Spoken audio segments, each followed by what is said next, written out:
பழத்தோட்ட ஊழியங்கள் கத்தரருளின ஊழியங்கள் திராட்சை பழத்தோட்ட ஊழியங்கள் கத்தரருளின ஊழியங்கள் அவரில் நிலைத்திருந்து கனி கொடுப்போம் கத்தர் வாய்க்க செய்வார் அவரில் நிலைத்திருந்து கனி கொடுப்போம் கத்தர் வாய்க்க செய்வார் துதி உமக்கே துதி உமக்கே துதி உமக்கே என்றுமே என்றும் துதி உமக்கே துதி உமக்கே துதி உமக்கே என்றுமே என்றும் துதி உமக்கே என்றுமே என்றும் துதி உமக்கே என்றுமே.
பிரியத்துக்குரியவர்களே, மத்தேயு 20:15 என்னுடையதே என் இஷ்டப்படியே செய்ய எனக்கு அதிகாரம் இல்லையா?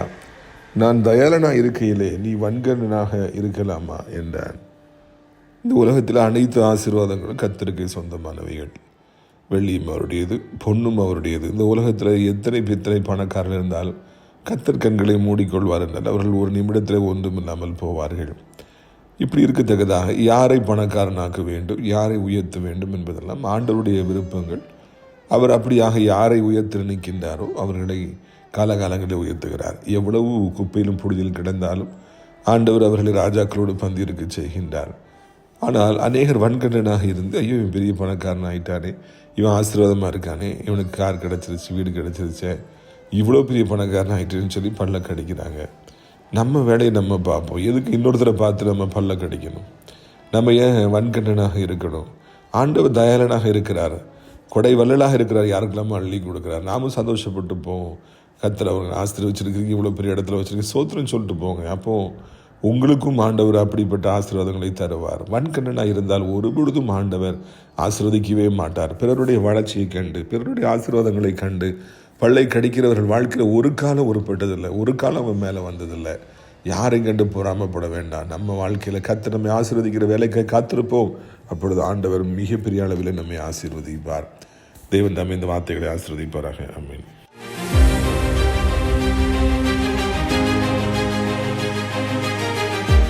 சிறியவனை பொழுதிலிருந்தும் எளியவனை குப்பையிலிருந்தும் எடுத்து உயர்த்தி ராஜாக்களோடும் பிரபுக்களோடும் வந்து இருக்க செய்கிற அருமை ஆண்டவர் இயேசு கிறிஸ்துவின் எளிதான நாமத்தினாலே சத்தத்தை கேட்கின்ற அனைத்து தேவனுடைய பிள்ளைகளுக்கும் என் அன்பான வாழ்த்தல்கள்.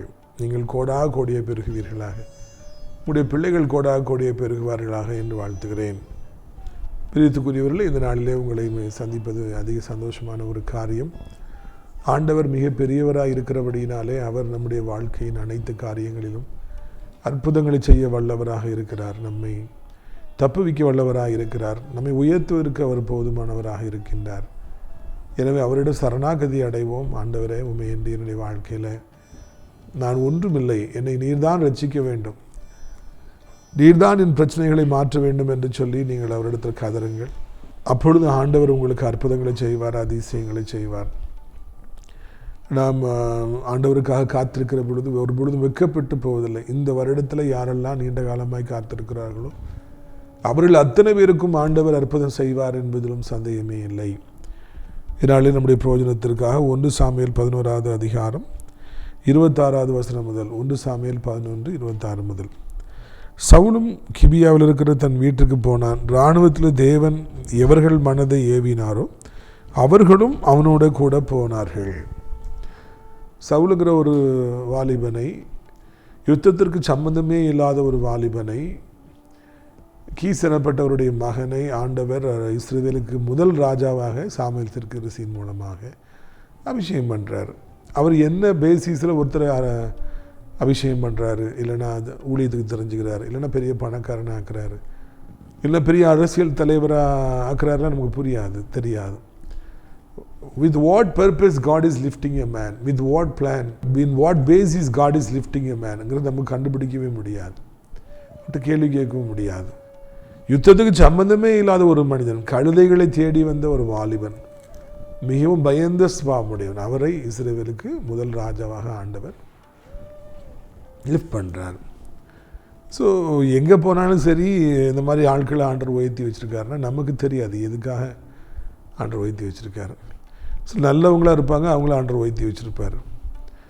கர்த்தருக்கு சோத்திரம்னு சொல்லிட்டு போயிட்டே இருக்கணும். ஒரு சில தீயவர்கள் உயர்த்தப்பட்டிருப்பாங்க, கர்த்தருக்கு சோத்திரம்னு சொல்லிட்டு போயிட்டே இருக்கணும், அவ்வளோதான். அதில் உட்காந்து ரிசர்ச் பண்ணுறதுக்கு, இல்லைன்னா எதுக்கு ஆண்டவரை நீங்கள் இப்படி பண்ணிட்டீங்கன்னு கேட்குறதுக்கெல்லாம் நமக்கு ஒன்றும் இல்லை. அவருக்கு யாரை உயர்த்தணும்னு விருப்பமோ, யாரை ராஜாவாக்கணும் விருப்பமோ, யாரை பணக்காரனாக்கணும் விருப்பமோ, யாருக்கெல்லாம் சொத்தை கொடுக்கணும்னு நினைக்காரோ அதெல்லாம் கொடுக்குறாரு. அவர் எஜமானன், அவர் முதலாளி, நம்ம தொழிலாளர்கள், இல்லைன்னா நம்ம அடிமைகள். அவர் எதை யார் கொடுக்குறாரோ அதை பார்த்துட்டு போகணும். ஊழியத்துக்கு வந்துட்டோன்னா யாரெல்லாம் பண்ணுற உயர்த்துவார், எங்கேயோ கொண்டு போவார். நம்ம நான் உண்மை உத்தமாக இருக்கேன்னு என்ன உயர்த்தாமல் நீங்கள் யாரெல்லாம் உயர்த்துறீங்க அப்படிலாம் கேட்கக்கூடாது. அவர் ஒருத்தரை உயர்த்தினா ஏதோ ஒன்று அவங்ககிட்ட இருக்குது, இல்லைன்னா ஏதோ ஒரு காரணம் இருக்குது, அது அவருக்கு தான் தெரியும். நம்ம அதில் உட்காந்து ரிசர்ச் பண்ணுறதுக்கு ஒன்றும் இல்லை. எனக்கு என்ன ஊழியம் தந்திருக்கீங்களோ அதை நான் சந்தோஷமாக நான் செய்யணும். எனக்கு என்ன பிள்ளைகளை கொடுத்துருக்கீங்க, எனக்கு என்ன சொத்து, சின்ன வீடுனாலும் பரவாயில்லை, அதில் சந்தோஷமாக நம்ம போயிட்டு இருந்தோம்னா நம்ம அசைக்கப்பட மாட்டோம். அதைத்தான் இந்த நாளிலே கர்த்தர் நமக்கு தெளிவாக சொல்லுகிறார்.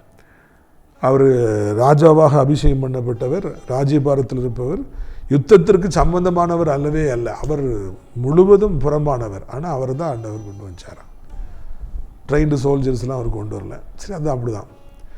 ரெண்டாவது, அவர் வீட்டுக்கு வந்தோடனே இராணுவத்தில் சேரன்னு சொல்லி, அதுக்கு தான் முதல்ல மிலிட்ரி வருது இஸ்ரேலில். யாரெல்லாம் கர்த்தருடைய உள்ளத்தை ஏவனாரோ அவங்கெல்லாம் ஓடி நாங்கள் மிலிட்ரியில் வாரோன்னு சொல்லி ஒரு பெரிய டீமே சேரும். So first he was alone. அவர் ராஜாகும்போது ஒருத்தரும் இல்லை. இப்போ டீம் அப்படி சேருது. யாரெல்லாம் கர்த்தர் ஏவுறாரோ அவங்கெல்லாம் வந்தாங்களாம். அப்போ இவர்கிட்ட சேர்ந்தவங்களை ஆண்டவர் ஸ்டிர் பண்ணுறார் ஹார்ட்டை. உங்க கூட யாரெல்லாம் வரணும்னு சொல்லி ஆண்டவர் நினைக்கிறாரோ அவங்க ஹார்ட்டை ஸ்டிர் பண்ணுவார், ஏவுவார். அப்போ அவங்கெல்லாம் உங்கள்கிட்ட சேருவாங்க. நீங்கள் பண்ணுற பிஸ்னஸில் சேருவாங்க. நீங்கள் ஒரு கம்பெனி ஆரம்பிக்கும் போது அவங்க சேருவாங்க.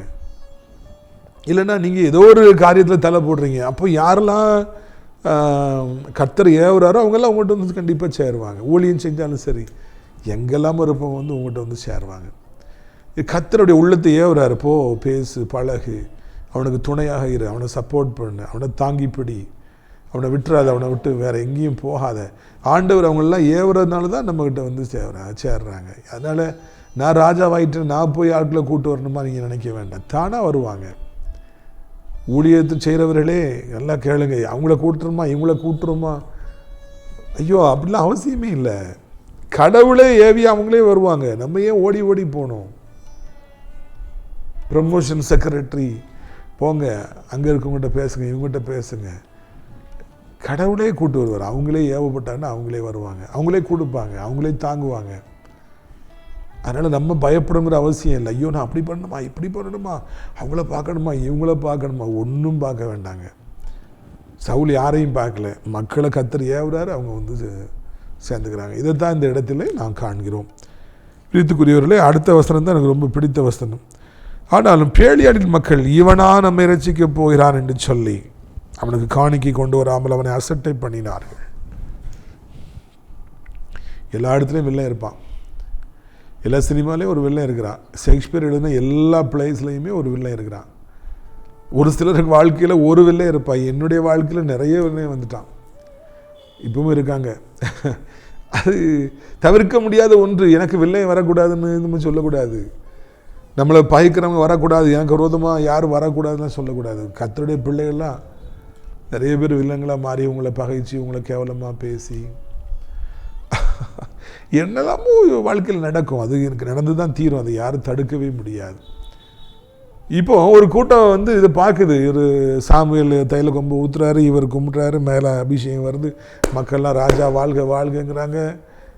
நிறைய பேர் மிலிட்ரியில் சேர்றாங்க. இவங்க அந்த பேலியல் மக்கள் எல்லாம் பார்த்துக்கிட்டே இருந்துட்டு பாருடா பாருடா பரியாசம் பண்ண ஆரம்பிக்கிறாங்க. எல்லாரும் கேட்கும் மாதிரி சொல்கிறாங்க, இவனா நம்மை ஆளப் போகிறான். என்ன ஒரு கேவலமான வார்த்தை! இவனா நமக்கு ராஜாவாக இருக்க போகிறான், இவனா நம்மை ஆளப் போகிறான்.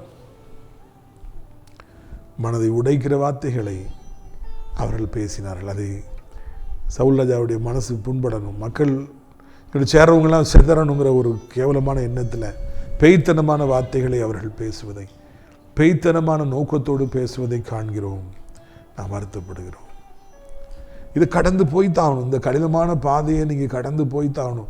நீங்கள் தலையை தூக்குன உடனே நிறைய பேர் இப்படி தான் வந்து உங்களை எப்படியாவது மன நோவு உண்டாக்கி உங்களை பின்வாங்க வச்சிடணும்னு நிறைய பேர் போராடுவாங்க. நான் ஏற்கனவே சொல்லியிருக்கிறேன் இல்லையா, ஊழியத்தை ஆரம்பித்த புதுசில் எல்லாரும் என்னையை ரொம்ப அப்ரிஷியேட் பண்ணுவாங்கன்னு நான் நினச்சேன். அப்பா முரட்டாட்டமான ஆள், டீபிடி போடுற ஆள், அம்மா ஆண்டு அறியாத ஒரு தாயார், நான் உங்களுடைய மகன் ஊழியத்துக்கு வந்திருக்கிறேன், எல்லாரும் நீ வாழ்த்துவாங்கன்னு நினச்சேன். ஐயோ எவ்வளோ கேவலமாக ஜனங்கள் பேசினாங்க. எனக்கு பாடம் சொல்லி கொடுத்த ஒரு பேராசிரியர், அவன் ஊழியம் பண்ணுறான், ஊழியம் முதல்ல ஒரு வேலைக்கு போய் சொல்லு அப்படின்னு சொல்லி விட்டாங்க. நான் சொன்னேன்னு சொல்லு அப்படின்னு சொல்லி விட்டாங்க. நான் சொன்னேன், இந்த தாய் மாமா இப்போ இல்லை, ஞானபண்டிதன் மாமா. இதே ஒரு நாள் ரோட்டில் கூட்டுங்க வா அப்படின்னாங்க. மாமான்னு ஓடி போனேன். மாமா மேலே எனக்கு ரொம்ப பாசம். இப்போ அவங்க இல்லை. அவங்க இன்னைக்கு கேட்டாங்க, என்ன ஏதோ ஊழியமாக பண்ணுறியாம, அது என்ன உனக்கு தேவையா? இது வீட்டை பாருடா, ஊழியம் பண்ணுறான். இது ஊழியம். என் மன நொந்து போய்விட்டேன். நிறைய பேர் நான் ஊழியம் பண்ணுறத கேவலமாக பேசி, உனக்கு எதுக்கு இந்த ஊழியம், உன் வேலையை பாரு, குடும்பத்தை பாரு, உனக்கு எதுக்கு ஊழியம்? இங்கே சொன்னாங்க பார்த்தீங்களா, இவனா நம்ம ஆள போகிறான். நம்மை மனதை உடைக்க வேண்டும், நம்மை சோர்வுக்குள்ளாக்க வேண்டும். இது போல வார்த்தைகள் கடினமானவைகளாக இருக்கும். இதயத்தை நெருக்கி தூக்கத்தை கெடுக்கும், மனம் பதற வைக்கும், வேதனைப்பட வைக்கும். வேண்டாம், இந்த ஊழியமே வேண்டாம், நம்ம சாதாரணமாக இருந்துருவோம், எல்லாரையும் மாதிரி இருந்துருவோம், நம்ம ஏன் இவ்வளோ போராட, நம்மளும் எல்லாரையும் மாதிரி இருந்தானே அப்படிங்கிற மாதிரி ஒரு எண்ணெல்லாம் வந்துடும். நீங்கள் முன்வைத்த காலை பின்வைக்கும்படியாக ஒவ்வொரு நாளும் சாத்தான் போராடுவான்.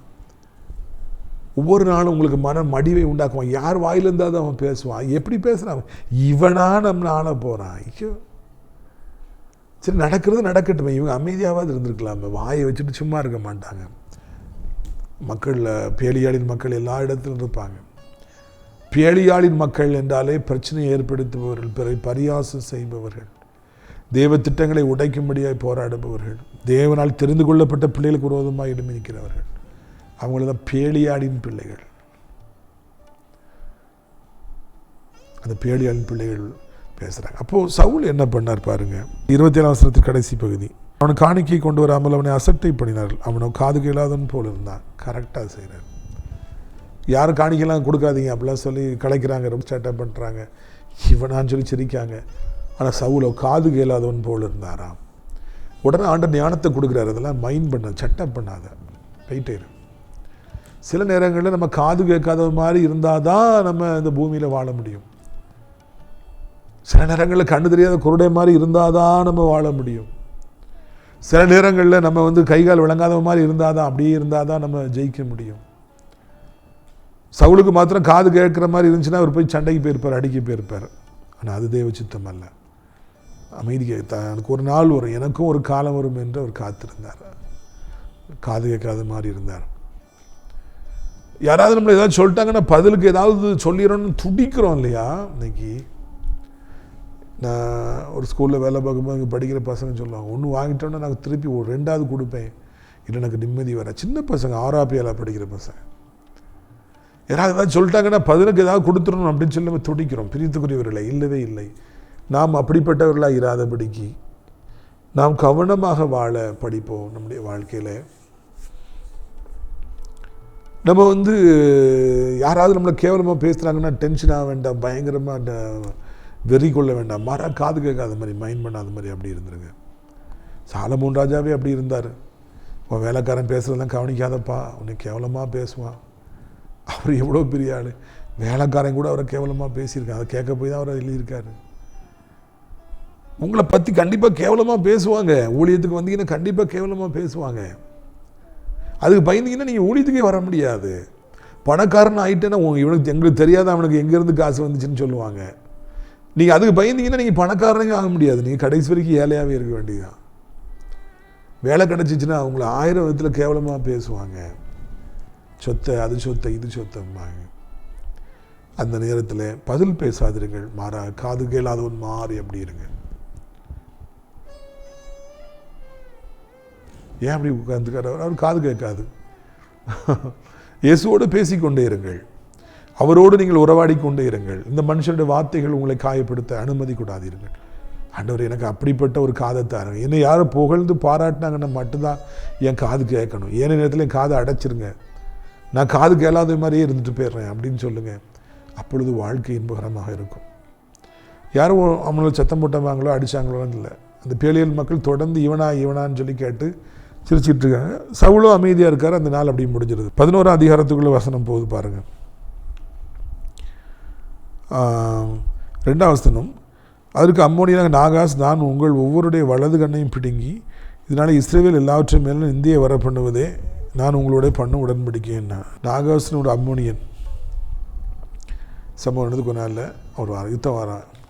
எல்லோரும் எனக்கு சரணாகதி அடையணுங்கிறான். ஓகே, நான் ஆயிடுவேன்.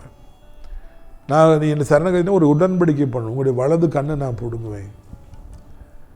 எப்படிலாம் சிந்திச்சிருக்காங்க, எப்படிலாம் கொடூரமானவங்க இந்த உலகத்தில் இருக்காங்க. ஒவ்வொருத்தருக்கும் வலது கண் இருக்கக்கூடாதான். பொண்ணு கொஞ்சம் ஒரு மாதிரி பார்க்கனாலே அதை கேவலமாக பேசுகிறாங்க. யார்? நம்ம லேயா, கண்ணு வேற மாதிரி இருந்துச்சுன்னு. ஒரு குறைபாடு இருந்தால் மக்கள் அதை கேலி பண்ணுறாங்க. சார்மாரு குறைபாடு இருந்தால் ஸ்டூடெண்ட்ஸ் கேலி பண்ணுறாங்க. அரசியல்வாதிகளுக்கு குறைபாடு இருந்தால் அதையும் கிண்டல் பண்ண, ஊழியக்காரனுக்கு குறைபாடு இருந்தால் அதையும் கேவலமாக பேசுகிறாங்க. ஆனால் இங்கே நம்ம காண்கிறோம், நான் எல்லாருடைய வலது கண்ணையும் பிடுங்குவேன். எங்களோட உடன்படிக்கை பண்ணுறீங்களா, அவளை ஒன்றும் பண்ண மாட்டேங்கல, நான் கொண்டு விடுவேன் எல்லாரையும். அம்மோனிய நாகாஸ் இங்கே சவுல் ராஜாவை ஃப்ரெஷ்ஷாக உட்காந்துருக்காரு. அந்த நேரத்தில் அங்கேருந்து வந்து சொல்கிறான். பயங்கரமான ஒரு சேலஞ்சு வருது, ஒரு பெரிய யுத்தம் வருது. இதுக்கு முன்னோட்டி வந்திருந்தானா சவுல் ராஜாவுக்கு பிரச்சனை இல்லை. இப்போ இவர் தான் ராஜா, இதை டேக்கிள் பண்ணி தான் ஆகணும். இவர் தான் அவனுக்கு பதில் சொல்லி ஆகணும்.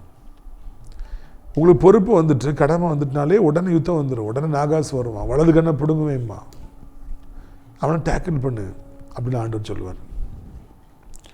வாழ்க்கை பிரயாணத்தில் கர்த்தர் நம்மை நம்பி சில யுத்தங்களை கொடுக்குறாரு. நம்ம பொறுப்பெடுத்த உடனே பொறுப்பு முதல்ல தந்தாருனால கேவலமாக பேசுவாங்க. 2வது யுத்தம் வரும். அந்த யுத்தத்தில் நாம் தான் இஸ்ரவேலுக்கு வெற்றியை பெற்றி கொடுக்க வேண்டும். உடனே மக்கள்லாம் பயப்படுறாங்க, அழுறாங்க. சவுல் ஃபீல்ட்லேருந்து வராரு, என்னன்னு கேட்குறாரு. இப்படி சொன்னோடனே ரொம்ப கோவப்படுறாரு. உடனே மாட்டை வெட்டி அனுப்பி யாரெல்லாம் சவுல் பின்னால் வரலையோ அவங்களுக்கு இப்படி செய்யப்படுனோடனே மக்கள் மத்தியில் சவுலை குறித்து ஒரு பயத்தை ஆண்டவர் ஏற்படுத்துகிறாரு. எக்காலத்தை ஊரார் நிறைய வாலிபர்கள் வராங்க. அதில் நீங்கள் பாருங்கள் 8ஆம் வசனம். இஸ்ரேல் புத்திரர் 3 லட்சம் பேரும் யூதா மனுஷர்கள் 30,000 பேர் இருந்தார்கள். 3 லட்சம் + 30, 3,30,000 வீரர்கள் வந்துடுறாங்க. சவுல் ராஜா இன்னும் முதல்ல வந்தவங்க வந்து 3,30,000. உடனே மறுநாள் இந்த யுத்தம் நடக்கும்போது பதிவிடை வச்சு அவங்கள அடித்து நொறுக்கி சவுல் ராஜா தகர்த்து போட்டுறாரு. அவருக்கு அந்த யுத்த ஸ்ட்ராட்டஜியில் 3 பிரிக்கிறார். இதெல்லாம் யார் சொல்லி கொடுத்தது? ஆண்டவர் தானே. அவருக்கு யுத்தத்துக்கு என்ன சம்பந்தம்? ஒன்றும் கிடையாது. எப்படி அவருக்கு இந்த அறிவு வந்தது? எப்படி இந்த வீரம் வந்தது? எப்படி இப்படி வெற்றி கிடைத்தது? ஆண்டவர் அவரை ராஜாவாக்கி ஆண்டவர் அந்த கிருபைகளை எல்லாம் தந்தார். எதிரிகள் மட்டங்கடிக்கப்பட்டனர், கொல்லப்பட்டனர், துவம்சம் செய்யப்பட்டனர், ஓட ஓட வெட்டப்பட்டனர். மாபெரும் ஆர்ப்பரிப்பு ஆரவாரம் இஸ்ரவேலில் உண்டாயிற்று. எங்கள் ராஜா சவுல் வாழ்க வாழ்கன்னு எல்லாரும் குதுகலிக்கிறாங்க. இப்போ புரியுதா எதுக்காக ஆண்டவர் யுத்தத்தை கொண்டு வந்தார்? எதுக்காக நாகாசை கொண்டு வந்தார்? கண்ணை பிடுங்குவேன் சொன்னார். காரணம் இப்படிதான். இப்படி ஒருத்தன் வந்தால் தான் சவுலுக்கு வீரம் வரும், எல்லாரையும் வந்து கூடுவார், சண்டை போடுவார், துரத்துவார், இவனுடைய ராஜ்யபாரம் ஸ்திரப்படும். அதுக்காகத்தான் ஆண்டவர் அந்த நாகாசை கொண்டு வந்தார். உங்களுடைய வாழ்க்கையில் கூட நாகாசம் வருவான் என்றால், கொடூரமானவன் வருவான் என்றால், யுத்தம் செய்வான் என்றால், உன்னை கொள்ளுவேன், உன்னை அழிப்பேன், உன் நற்பெயரை அழிப்பேன், உனக்கு விரோதமாய் நான் வருவேன், அப்படி பண்ணுவேன், இப்படி பண்ணுவேன். கவலைப்படாதீங்க. ஆண்டவர் நிச்சயமாக யுத்தங்களை செய்வார். நிச்சயமாக உடைய வாழ்க்கையில் மாபெரும் காரியங்களை செய்வார். இது போன்ற காரியங்களை அவர் செய்வார். எல்லாரையும் வெட்டி வீழ்த்துறதுக்கு சவுல் ராஜா முதல் யுத்தத்திலே மாபெரும் வெற்றியை பெற்றார். கிரிக்கெட் மேட்ச்சில் ஃபஸ்ட்டு மேட்ச்சில் இறக்குறாங்க, செஞ்சுரி அடித்தா எப்படி இருக்கும்? 2-3 மேட்ச்சில் தொடர்ந்து செஞ்சுரி அடித்தார்னா உலக புகழ் பெற்றுவார், கோடி கோடியே சம்பாதிச்சிருவார். இந்தியாவில் கிரிக்கெட் விளையாண்டாலே பயங்கர காசு தான். ஆனால் பாவம் கோடி கோடியாக கிடைக்குது, ஒரு சிலர் கிடைக்குது, நிறைய பேர் கிடைக்க மாட்டேங்குது. இங்கே இவருக்கு மாபெரும் வெற்றி கிடைக்கிறது. எல்லா எதிரிகளும் ஓடி போயிடுறாங்க. 1 சாமுவேல் 11:12. அப்பொழுது ஜனங்கள் சாமுவேலை நோக்கி, சவுலா நமக்கு ராஜாவாக போகிறான் என்று சொன்னவர்கள் யார்?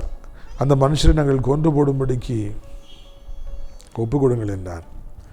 உடனே தான் இப்போ தான் மக்கள் சூடு பிடிக்கிறாங்க. யார்டா அவன்? பெலியான் மகன், இவனா ராஜாவாக போகிறேன்னு சொன்னது யார்? கொண்டு வாங்க, அவனை கொல்ல போகிறோம். வெறி பிடிக்குது மக்களுக்கு. இவ்வளோ பெரிய ராஜா எங்களுக்கு இருக்கார், அவங்கள இப்படி கேவலமாக பேசியிருக்காங்க, விடக்கூடாது. அந்த வெற்றி நிமித்தமாக ஜனங்கள் எல்லாம் ஒன்று கூடி அந்த பேலியல் மக்களை கொல்லணுங்கிறாங்க. அவங்க நடுநடுங்கி இருப்பாங்க. ஐயோ நம்ம கொல்ல போகிறாங்களோ, நம்ம வாயை அடக்கி இருந்தால் இந்த பிரச்சனை வந்திருக்குமா அப்படின்னு சொல்லிட்டு அவங்கள நடுங்கிறாங்க. உங்களுக்கு விரோதமாக யார் யுத்தம் செய்கிறாங்களோ, யார் உங்களை கேவலமாக பேசுகிறாங்களோ அவங்கள நீங்கள் ஒன்றும் செய்ய வேண்டாம். மக்களே அவங்கள பிடிப்பாங்க, சட்டையை பிடிப்பாங்க. கடவுளே ஆள் அனுப்புவார் அவங்க சட்டையை பிடிக்கிறதுக்கு, கொல்றதுக்கு, ஒழுங்காக இருந்துக்கு அப்படின்னு சொல்கிறதுக்கு. சவுல் காது கேட்காத மாதிரி போயிட்டார். ஆனால் இப்போ மக்களே போய் சட்டையை பிடிக்கிறாங்க. என்னடா நீங்கள் சவுல ராஜாவாக போகிறான்னு நீங்கள் சொல்கிறீங்க பாரு, இந்த யுத்தத்தில் யார் நமக்கு வெற்றி கொடுத்தா? யாரோ எந்திக்கிறாங்க, யாரோ ஒருக்காக வக்காலத்து வாங்குறாங்க, பேசுகிறாங்க, கொல்லணுங்கிறாங்க. இது போன்ற அனுபவத்தின் வழியாக நாம் வர கர்த்தர் நமக்கு உதவி செய்வாராக. அவரே உங்களுக்காய் பழி வாங்குவாராக. பழி வாங்குதல் எனக்குரியது என்று சொன்ன தேவன் ஏற்ற காலத்தில் அவரே உங்களுக்காக பழி வாங்குவாராக. அவரே உங்களை ஆசீர்வதிப்பாராக. அப்போ தான் உங்கள் வாழ்க்கை இன்பகரமாக இருக்கும் என்பதில் சந்தேகமே இல்லை. அப்போது சவுல் என்ன சொல்கிறார் பாருங்க, 13ஆம் வசனம். சவுல் இன்றைய தினம் ஒருவரும் கொல்லப்படலாகாது, இன்று கர்த்தர் இஸ்ரவேலுக்கு ரட்சிப்பை அருளினாரே என்றார். வேண்டாம் விட்டுருங்க. அவருக்கு பெரிய மனசு இருக்குது. இன்றைக்கி எவ்வளோ பெரிய வெற்றியை பெற்றிருக்கோம், இவங்களை கொல்ல வேண்டாம், விட்டுருங்க. அங்கே மிகவும் சவுல் பெரியவராய் மாறுகிறார். பெருந்தன்மையோடு மன்னிச்சு விட்டுறார். நினச்சா கொள்ளலாம், மக்கள் ரெடியாக வாழை தூக்கி நிற்கிறாங்க, விட்டுரு. அவங்க கும்பிட்டுட்டே ஓடிருப்பாங்க. நீ ஒரு காலம் உங்களுக்கு விரோதமாக பேசவே மாட்டோம். நான் உயர உயர பெரிய மனதோடு நான் வாழ்வோம். எவ்வளோ பெரிய மனிதர்களுக்கு எவ்வளோ சின்ன புத்தி இருக்கிறது நான் பலமுறை பார்த்துருக்கேன். இல்லை நம்ம பெரிய ஆளாக ஆண்டவர் மாற்றிட்டாருன்னா அந்த பெரிய ஒரு மனதோடு சவுல் ராஜாவை போல நம்ம வாழணும். அப்போ தான் வாழ்க்கை என்பது இன்பகரமாக இருக்கும் என்பதை மறந்து போகக்கூடாது. உங்களுடைய ஆசீர்வாதங்களுக்காக நான் ஜெபிக்கும்படியாக விரும்புகிறேன். கண்களை மூடுவீர்களா? நான் ஜெபிக்கலாம். அப்பா பிதாவை, இந்த அருமையான நாளில் கூட சத்தத்தை கேட்குற பிள்ளைகள் எந்த நிலைமையில் இருந்தாலும் அவர்களுக்கு நீங்கள் உதவி செய்யுங்க. அவர்களை ஆசீர்வதிங்க. அவருடைய வேதனையெல்லாம் மாற்றுங்க. அவருடைய கண்ணீரெல்லாம் துடைத்தரலுங்க.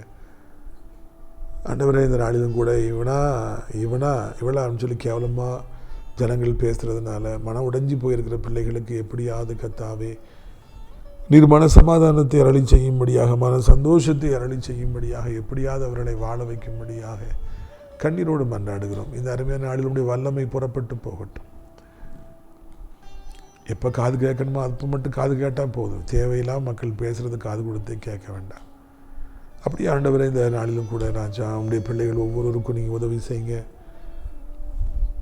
ஆண்டவரை வியாதிப்பட்டு படுக்கையில் இருக்கிற பிள்ளைகள், விபத்தை சந்தித்து படுக்கையில் இருக்கிற பிள்ளைகள், டயாலிசிஸ் பண்ணப்படுற பிள்ளைகள், கீமோதெரப்பி கொடுக்குற பிள்ளைங்க, ஒன்றும் கேரண்டிலாம் கொடுக்க முடியாது டாக்டர் சொன்னதுனால கலங்கி போய் நிற்கிற பிள்ளைங்க, விபத்தை சந்தித்து படுத்த படுக்கையாக இருக்கிற பிள்ளைகள், பல வருடங்களாக இருக்கிற பிள்ளைகள், எழுப்புங்கப்பா எழுப்புங்க. அதிசயங்களை செய்யுங்கப்பா, அற்புதங்களை செய்யுங்க. வியாதிகளை சிலுவையில் தூக்கி சுமந்துட்டீங்க, நாங்கள் சுமக்கணுங்கிற அவசியம் இல்லை. என்ன வியாதியாக இருந்தாலும், என்ன கிருமியாக இருந்தாலும், என்ன கட்டியாக இருந்தாலும், புண்ணாக இருந்தாலும் அப்படியே மறையட்டும். நோய் தொற்றே வேண்டாம், டெங்கு காய்ச்சலே வேண்டாம், கொரோனாவே வேண்டாம், ஆண்டவரே வைரஸ் காய்ச்சலே வேண்டாம். அப்படியே பிள்ளைகளை எப்படியாவது காத்துக்கொள்ளுங்க. லொக்குன்னு எவ்வளோ பேர் இரும்புகிறாங்க. இந்த குளிரை பயன்படுத்தி சாத்தா எத்தனையோ பேருக்கு வியாதியை கொண்டு வந்திருக்கிறாங்க. நீங்கள் தான் அவர்களை பாதுகாக்கணும். பணம் இல்லாமல் யாரால் வாழ முடியும்? வீடு இல்லாமல் யாரால் வாழ முடியும்? வருமானம் இல்லாமல் யாரால் வாழ முடியும்? வருமானம் வந்தால் தான் இந்த பூமியில் யாருனாலும் வாழ முடியும்.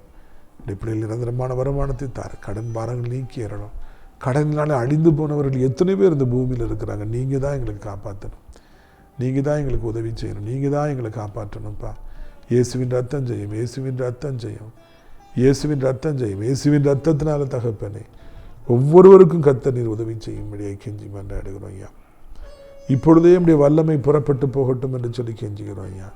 வானத்தையும் பூமியையும் படைத்த கர்த்தர் திரு நாமத்தினால ஷிகாரபானகரம் தருத்திரத்தின் ஆவிகள், வீட்டு வாசலப்படுத்தி நன்மையான காரியங்கள் நடக்காதபடி தடை செய்கிற, வருமானத்தை தடை செய்கிற ஆவிகள் புறப்பட்டு போகட்டும். வாலிபத்தின் பாவங்கள், போதை, பைக்கு, மொபைல் அடிமைத்தனத்தில் பொருளை விடுவியும். ஆண்டவரை பெற்ற தாய் தகப்பன் கீழ்ப்படி நல்ல பிள்ளையாக இருக்கட்டும். ஆண்டவர் இரவு நித்திரை இல்லாத பிள்ளை நித்திரையை தாரும், சாப்பிட மனம் இல்லாமல் இருக்க பிள்ளையை சாப்பாட்டை தாரும். என்ன நல்ல காரியங்கள் கைப்பிள்ளைகள் காத்திருக்கிறார்கள் செய்து சந்தோஷப்படுத்தும். இயேசுவின் நாமத்தினாலே கர்த்தாவே நாங்கள் ஜெபிக்கிறோம். ஆண்டவரே நம்முடைய பிள்ளைகள் ஒவ்வொருவருக்கும் சமாதானத்தையும் சந்தோஷத்தையும் தாரும். இந்த கிழமை வேலை இல்லை, திருமணமாகவில்லை, குழந்தை இல்லை, சொந்த வீடு இல்லைன்னு சொல்கிற பிள்ளைகளுக்கு அற்புதங்களை செய்யும். வயதான கீழே விழுந்து விடாதபடி 2 கைகளால் அவளை ஏந்தி கொள்ளுங்க. அற்புதங்களை செய்து சந்தோஷப்படுத்துங்க. உலகம் இருக்கிற அத்தனை நாடுகளையும், இந்த தாய் திருநாட்டை அனைத்து மக்களையும் ஆசீர்வதிங்க. அனைத்து ஆவிக்குரிய பிள்ளைகளையும், ஊழியக்காரர்களையும் ஆசீர்வதிங்க. நாசரேத் ராஜபுரத்தோட்ட ஊழியர்களை நேசிக்கிற, நாள்தோறும் நம் நிகழ்ச்சிகளை பார்க்கிற, அறிமுகப்படுத்துகிற ஒவ்வொரு நல்ல உள்ளத்தையும் கர்த்தர் ஆசீர்வதியும். ஆண்டவரே அடைக்கலான்குரிய முதலில் சேர அநேக இடங்கள் உண்டு, அநேகர் அழைத்து கொண்டு வாருங்க, மகிமைப்படுங்க. இரட்சகர் இயேசுவின் மூலம் ஜெபிக்கிறோம் நல்ல பிதாவே, ஆமென். என் ஆத்துமாவை கர்த்தரை சோத்திரி, என் முழு உள்ளமையோடைய பரிசுத்த நாமத்தை சோத்திரி. என் ஆத்துமாவை கர்த்தரை சோத்திரி, அவர் செய்த சகல உபகாரங்களையும் ஒருபொழுதும் மறவாதே, ஆமென். கர்த்தராகிய இயேசு கிறிஸ்துவின் கிருபையும், பிதாவாகிய தேவனுடைய அன்பு, பரிசுத்த அடியானையும் நினைக்கவில்லாத பிரசன்னம் அனைவருடைய சாக்காலம் நிலைத்திருப்பது. அல்லேலூயா, அல்லேலூயா. God bless you.